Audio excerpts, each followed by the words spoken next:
Hallo meine Freunde, heute geht es mal wieder um den 911 SC, also ein G-Modell von 1979. Der SC bekommt heute neue Heißzwirn und eine Auspuffanlage von SSI vom RS-Modell. Ich beginne mit der Demontage der Luftschläuche. Insgesamt sind es 4 Stück, 2 hinten, links und rechts und 2 vorne. Können wir schön weit aufmachen. Hier unten können wir auch die Winkelstücke gleich lose machen. Dann geht der Schlauch ein bisschen besser raus. Das wird auch eine Schläuche.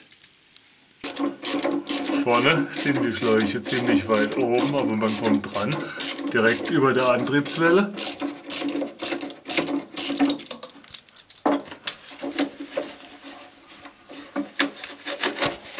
Und weg mit. An der anderen Seite ebenfalls im Bereich der Antriebswelle. Und wegschieben, das reicht schon. Der hintere Auspufftopf hat hier 2 8er Imbusschrauben. Die werden natürlich lustig verrostet sein. Rostlöser habe ich schon drauf, können wir aber noch mal eine Ladung drauf machen. Oh je. Oh je, festgemauert in der Erde steht die Form aus Lehm gebrannt.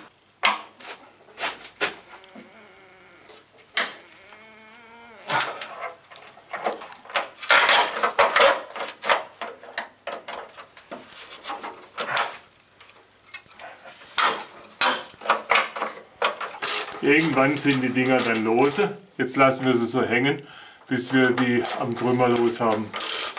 Die Schrauben am Krümmer sind unterschiedlich. Auf der Seite sind es normale Sechskantmuttern 13 und die anderen sind Imbus, wo wir hier durchs Loch müssen. Ich fange mal mit den Sechskantschrauben an. Verlängerung geht's und die ging auch relativ gut auf. Dann nehmen wir gleich die nächste. Die haben wir auch. Und die haben wir auch. Klasse. 6-Zylinder Boxer hat natürlich auf der anderen Seite nochmal 3 Zylinder. Auf die hinterste komme ich ungefähr so bei. Ich glaube, es hat sich gerade ergeben. Und die ist auf. Die nächste ergibt sich auch mit so einem Hebel. Die ist schon offen. Wunderbar. Und jetzt noch die hinterste. Der Rest geht mit dem klassischen Ringschlüssel. Nur anfangs solltet ihr den Ringschlüssel nicht benutzen, weil der immer die Muttern so gerne rund macht.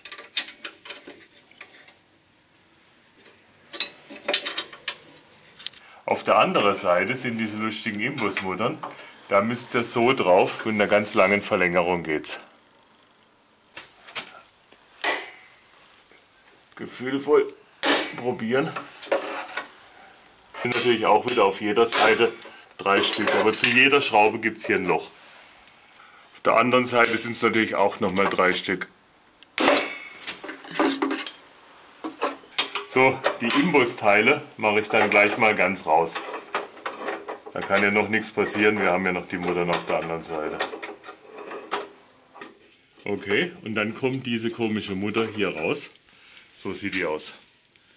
Ganz tolle Konstruktion. Oben Imbus und da geht es auf den Stehbolzen.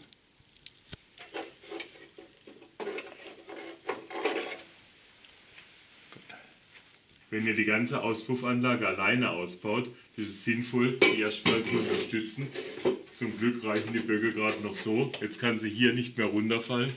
Dann machen wir sie mal hier lose. Jetzt können wir die Muttern dann komplett entnehmen. Das waren jetzt die letzten auf dieser Seite. Da der hintere Topf so ein bisschen nach hinten geschwenkt werden muss und der vordere Teil auf den Stehbolzen steht, ist es besser, wir trennen hier. Nur ihr seht, mit Schrauben ist da nichts mehr zu machen, da müssen wir mit der Flex dran.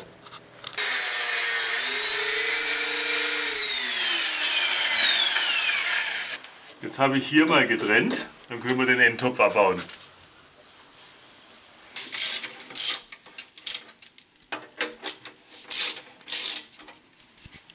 Wenn ihr den so ein bisschen nach vorne drückt, kann da nicht viel passieren. So, die Klemme haben wir komplett.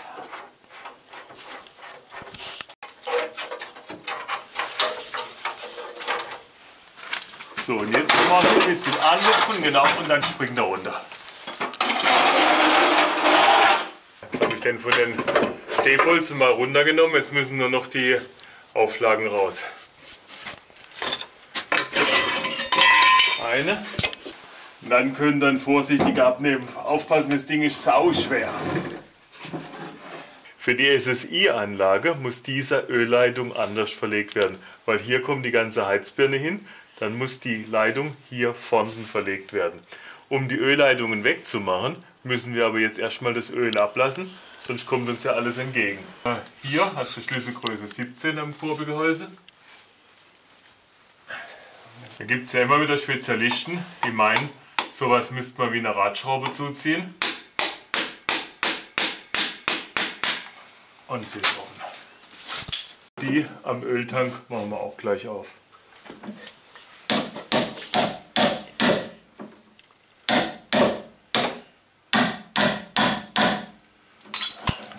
So, dann können wir das Öl mal gemütlich ablassen. Nach Schnellzeit kriegt das mit halbwegs trockenen Fingern raus. Gibt natürlich auch Handschuhe für die Schwulen. Da kommt noch mehr Öl raus und noch mehr Vergnügen.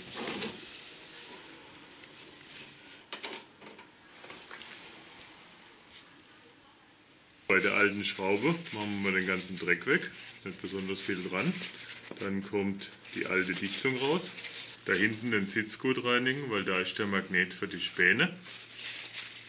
Und dann kommt hier ein neuer Dichtungsring drauf. Das ist jetzt der kupferne, weil das sind noch hier bei dem alten Modell die Schrauben nur 42 Newtonmeter. Später wird im Kurbelgehäuse mit 70 angezogen, dann kommt auch ein härterer Dichtring drunter. Machen wir die Gegenseite natürlich auch sauber. Schraube drauf. Nochmal schön abwischen. Und dann bekommt die Schraube 42 Newtonmeter. Das genügt vollkommen. Am Öltank machen wir die gleiche Nummer, auch wieder eine neue Dichtung drauf und Schraube drauf. Einzugsmoment sind auch hier 42. Bei der Demontage der Ölleitung werdet ihr euer Vergnügen haben. Wir beginnen mal am Kurbelgehäuse. Schlüsselweite für die Dinger sind 36. Theoretisch sollte man mit so einem Schlüssel dran, aber das geht hier nicht wegen der Stößelstange. Also müssen wir es mit dem normalen Schlüssel probieren und dann gibt er mal einen kräftigen Schlag drauf. Aha, die ist schon gekommen. Wunderbar, die Leitung bewegt sich. Gut, das war der einfachere Teil. Die Leitung vom Kurbelgehäuse geht bis zu dieser Verschraubung. Das ist mal der erste Teil.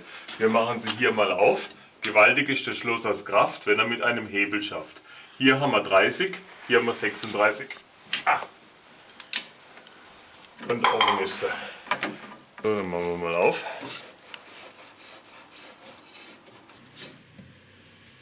Kommt natürlich noch mal ein bisschen Öl raus, weil der Bogen steht natürlich tiefer wie die Ablassschraube. Dann können wir die Ölleitung auch hier abnehmen. Dann hat die Leitung noch hier einen einzigen Halter. Und das Teil kann raus. Der hintere Halter ist jetzt überflüssig, deswegen muss ich das hier richtig verschrauben. Machen wir natürlich eine neue Sicherungsmutter drauf.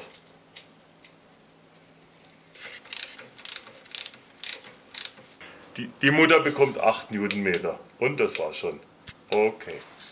So, an dem Stutzen hat jemand schon passiv versucht mit Dichtmasse von außen abzudichten. Da die Ölleitung jetzt ab ist, können wir dann auch vernünftig abdichten. Der Stutzen hat die Schlüsselweite 30 und der saß schon lose, deswegen war er auch undicht. So, jetzt können wir den abnehmen und hier die Dichtung, da ist auch nichts mehr dran. Nein, das ist die Dichtmasse, die Dichtung sitzt hier am Rand. Okay. Den Stutzen können wir wieder verwenden, wir müssen den aber gründlich reinigen. Und dann kommt natürlich der passende neue Dichtungsring drüber. Dann können wir den Stutzen mit der neuen Dichtung wieder einschrauben. Gewinde habe ich natürlich auch auf der Seite gereinigt.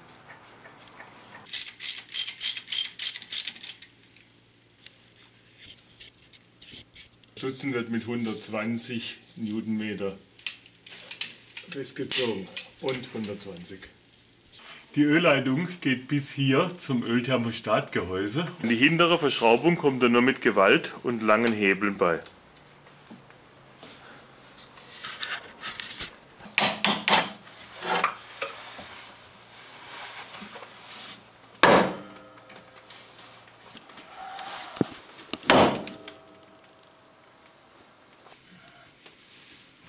Da dreht sich die Mutter, gell?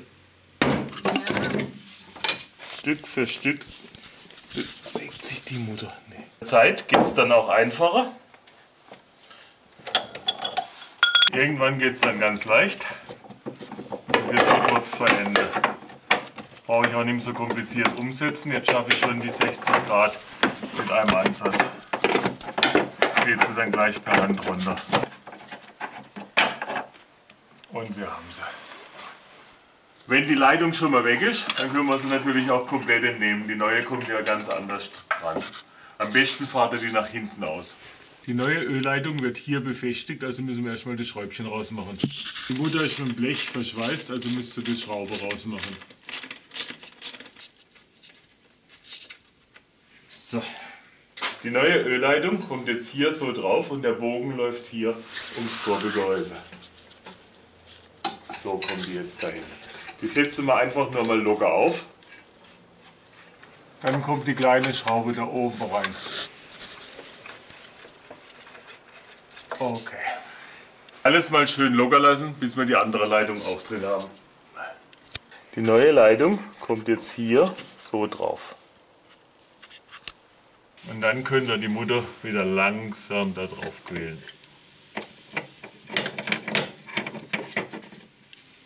Versuch's. Solange die Leitung vorne noch lose ist, macht ihr auch mal das hintere Gewinde gleich drauf. Auch die machen wir mal nur lose drauf. Festziehen tun wir dann alles, wenn das alles in Position ist. So, dann kommt auch hier der Halter wieder dran.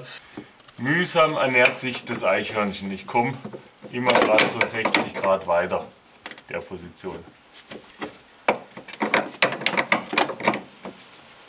So eine Stunde später habe ich allmählich die 4-5 Umdrehungen, die die Mutter braucht, drauf.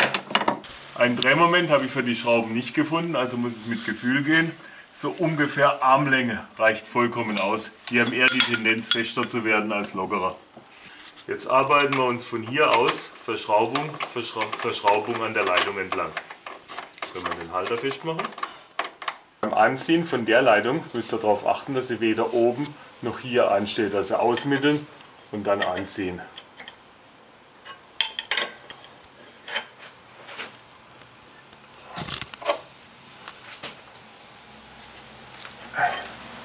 Dann können wir auch diesen Halter noch festmachen. Bei der Verschraubung jetzt, bei dem K-Grafik-Auspuff, ist hinten nur eine 30er, für die man auch keinen Krähenfuß benutzen kann, weil der Halter ist zu nah verschweißt. Muss ich also sowieso mit dem Gabelschlüssel gegenhalten. Und hier können wir dann auch mal mit dem Gabelschlüssel anfangen anzuziehen. Das sind ja erstmal etliche Umdrehungen, bei denen noch nicht allzu viel Kraft wirkt. Und für den finalen Anzug reicht es eigentlich hier auch mal mit den Gabelschlüsseln. Beim Einbau der neuen Anlage müssen wir hier ein paar Vorbereitungen machen. Dieser Schutz muss ab, ziehen wir gerade ab. Und wenn wir keine Lambda-Sonde haben, muss hier auch noch ein Stöpsel rein.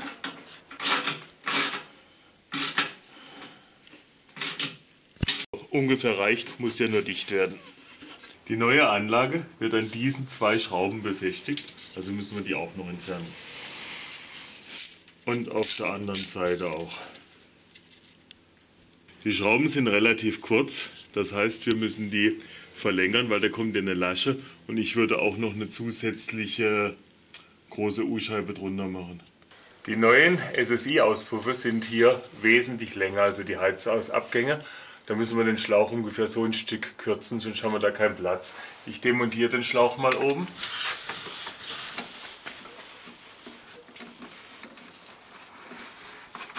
Dann geht er ganz einfach runter.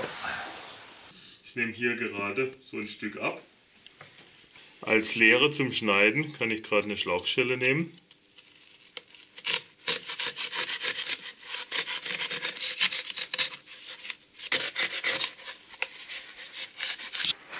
Den müsst ihr dann durchschneiden.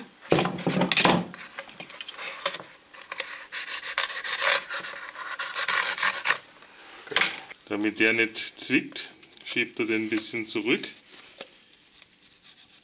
Schneide noch mal ein Stück ab. Und dann verschwindet er im Wesentlichen hier im Geflecht. Wenn wir jetzt den neuen Topf montieren, machen wir auf die Krümerdichtung ein bisschen auspuffdicht drauf. Jetzt kann man die nämlich wunderschön hier ankleben. Wenn ihr den Topf dann ansetzt, müsst ihr dann auf jeden Fall hier hinten zuerst mal einführen. Und dann geht es ganz langsam auf die Stehbolzen. Und dann setzt ihr mal die speziellen Muttern für die Stehbolzen an.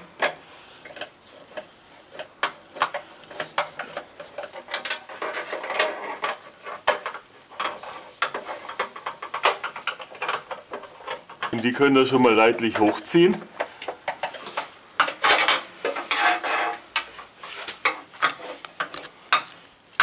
Und jetzt geht das große Gefummel los. Ihr müsst jetzt hier überall auf die anderen, die normalen Muttern drauf kriegen. Auch schon mal drauf. Das war aber die einfachere. Da hinten ist die nächste. An der Lasche hier kommt auch noch die 6er Schräubchen.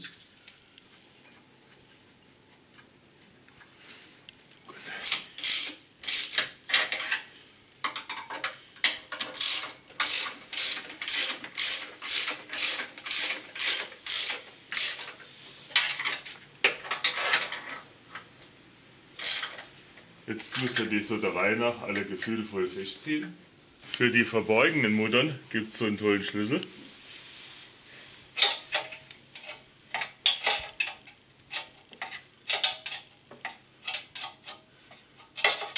Wenn wir sie wenigstens zahnweise anziehen, geht das auch schon ganz gut.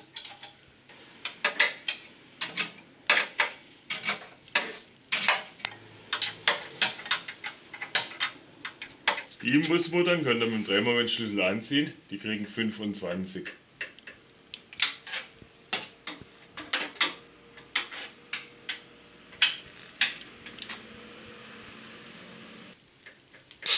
Und 25.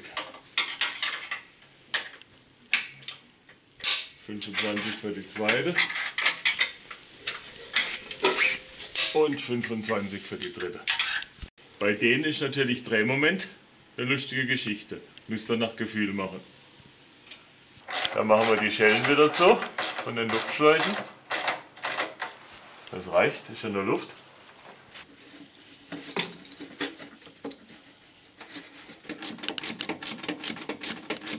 So, die da oben habe ich auch noch leidlich festbekommen, also gibt es auch wieder Warmluft. Auf der zweiten Seite machen wir zuerst die Dichtungen drauf.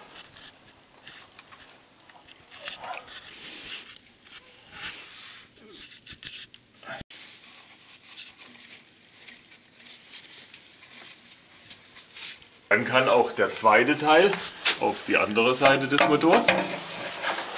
Auch auf der Seite beginnen wir wieder mit den lustigen Imbusmuttern. Die gehen nämlich noch am einfachsten und dann beginnt die Futtelei. Ja, so versteckt, da oben drin sitzen die verdammten Muttern. An die, wo er rankommt, machen wir natürlich wieder 25 Newtonmeter Drehmoment.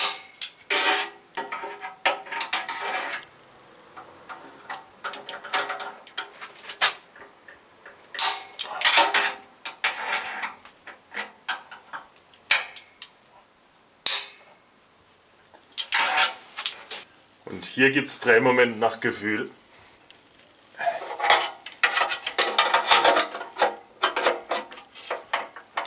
So, und die Laschen hier am Kurbelgehäuse ziehen wir mit 8 an. Und 8. Und 8 Newtonmeter. So, die Schelle müssen wir auch noch drüber machen, aber die kriegen wir jetzt gar nicht immer über den Rand. Die müssen wir noch ein bisschen größer drehen. So, und dann könnt ihr die Schelle anziehen. Schön mit Gefühl. Das reicht gerade so mit 2 Fingerchen.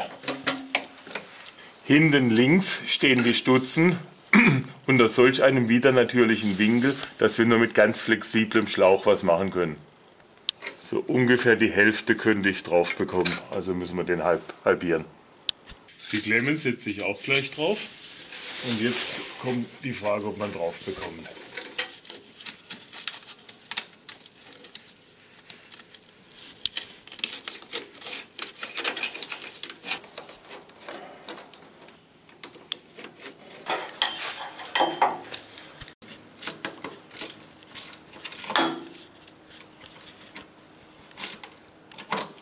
So, haben wir das auch wieder geschafft. Mit dem ganz flexiblen Schlauch ging es dann auch noch. Der Halter für den Endschalldämpfer befindet sich im Motorraum unter dem Lüfterrad. Der Halter ist hier unten mit 2 Schrauben verschraubt. Die müsste allerdings gegenhalten. Ist also eine lustige Sache, die rauszukriegen. Und mit dem Ratschen Ringschlüssel geht es dann schon einfach. Der Rest geht dann schon mit den Fingern. Aber geht nach innen raus und die Einzelteile können wir jetzt mit Magneten fischen. Gewaltig ist der Schlossers Kraft, wenn er mit einem langen Schlüssel schafft. Und die ist ziemlich endverrostet, die Schraube. Irgendwann geht es dann ganz einfach.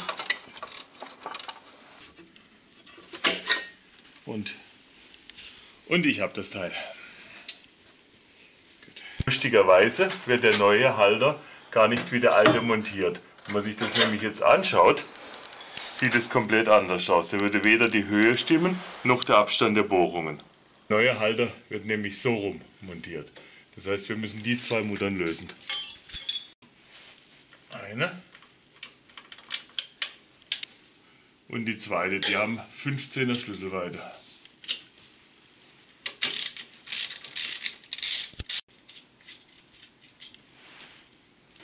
Wir richten es mal ungefähr mittig aus, wenn nicht müssen wir halt nachher nochmal hier justieren an den Schrauben.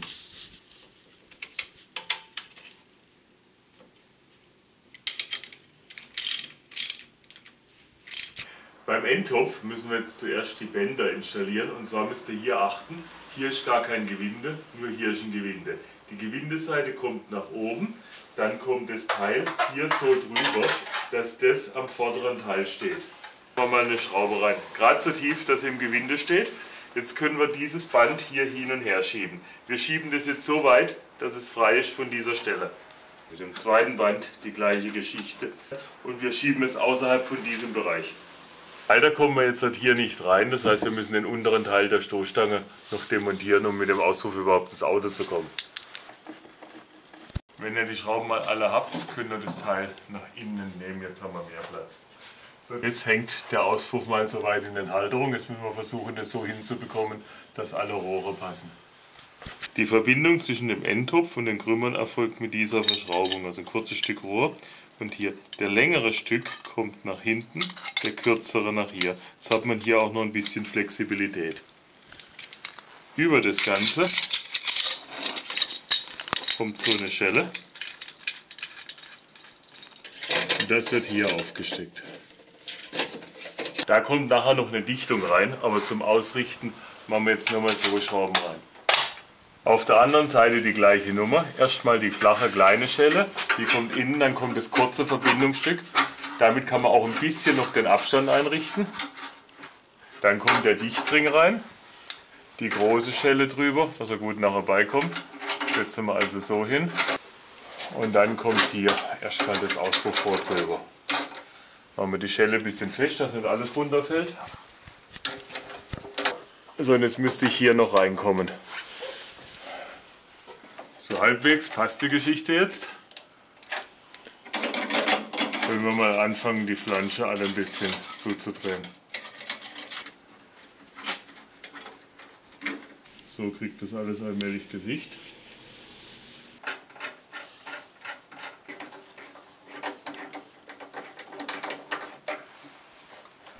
Wenn mal alles soweit passt, machen wir noch die Dichtung in den Flansch rein.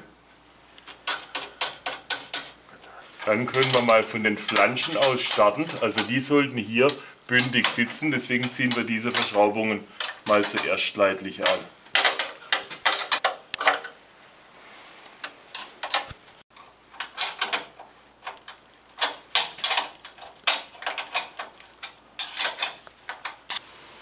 Die Schrauben müssen wir auch anziehen, die bekommen jetzt 35 Newtonmeter.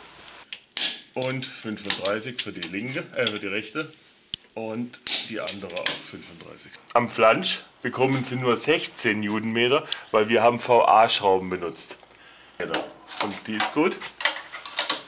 Und die ist auch gut. Andere Seite. Dann können wir auch die hinteren Schellen festziehen. Das geht mehr oder weniger mit Gefühl.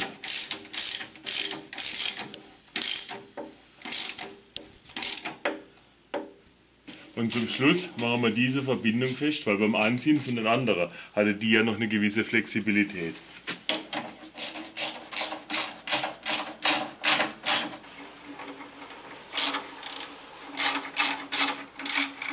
Zum Schluss die hat natürlich wieder von Oldtimer absolut ein Sakrileg, eine Torx-Schraube E12.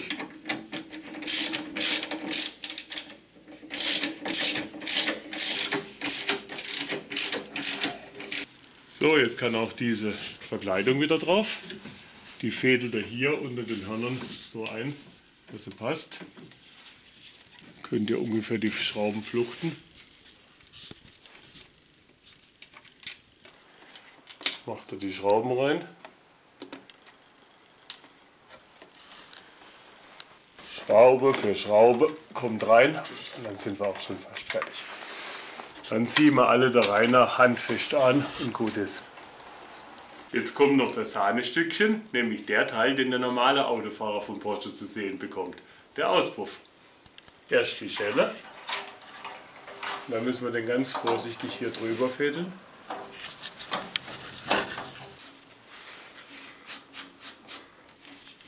In Position bringen.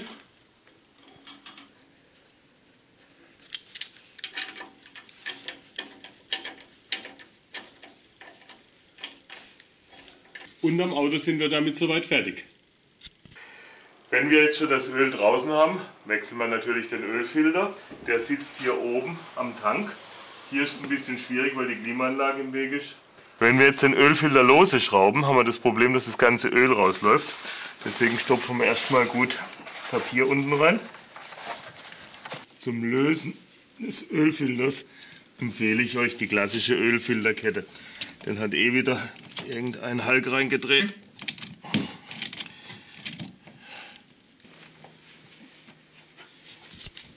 Klassischer Lappen auf dem Weg kann auch nicht schaden. Und so geht's raus. Beim neuen Ölfilter macht er hier auf die Dichtung einen Tropfen Öl. Ich bevorzuge immer Fett, das kann man nämlich nachher nicht mit dem Ölleck verwechseln. Dann schrauben wir den neuen Ölfilter schön gemütlich drauf. Angezogen wird er nur per Hand, allerdings Männerhände. Dann kann das frische Öl rein. Wir haben so ungefähr 9 bis 10 Liter abgelassen, also dürften schon reichlich 10 Liter reinpassen. Die ganze Leitung war ja leer, Filter war leer. Braucht man Ölmessstab, müsst ihr rausziehen, da kommt der Stöpsel nicht rein. Und dann nimmt am besten so einen geschickten Ölbecher, wie ich da habe. Die ersten 5 Liter können wir bedenkenlos reinfüllen. Ich schütte jetzt noch mal weitere 3 Liter rein. Ich habe jetzt gute 7 Liter drin. Schauen wir mal. Das Öl steht jetzt bis kurz unter Minimum. Jetzt füllen wir es bis in die Mitte nach. Mittlerweile sind gute 9 Liter verschwunden. Jetzt kommen wir aber so gut auf die Mitte. Das passt. Hier wäre Maximum. Das ist jetzt genau die richtige Menge, um den Motor mal durchdrehen zu lassen. Die absolute Messung erfolgt bei diesem Motor an dem Stab nachher bei offenem Deckel, wenn der Motor warm ist. Jetzt lassen wir mal mit dem Anlasser ein bisschen durchdrehen.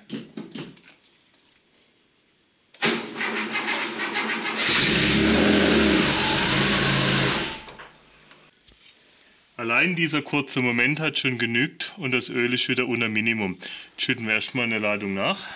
Jetzt lassen wir mal warm laufen und dann messen wir das Öl final.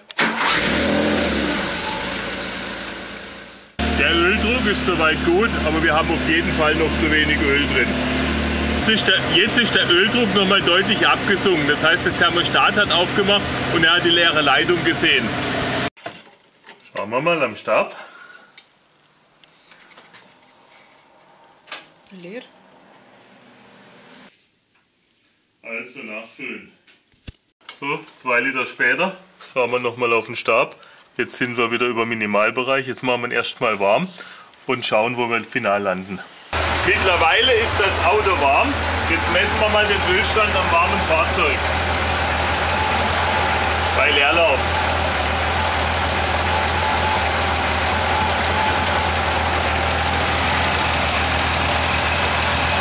Und wir sind knapp unter Maximum. Gut so. Damit ist der Einbau der SSI-Auspuffanlage soweit erledigt. Klappe zu, wir können jetzt spazieren fahren mit unserem Porsche. Generell muss man sagen, das war schon eine relativ komplizierte Aktion, ist also nicht unbedingt für den Anfänger geeignet. Ich sage euch schon mal Tschüss, bis zum nächsten Video.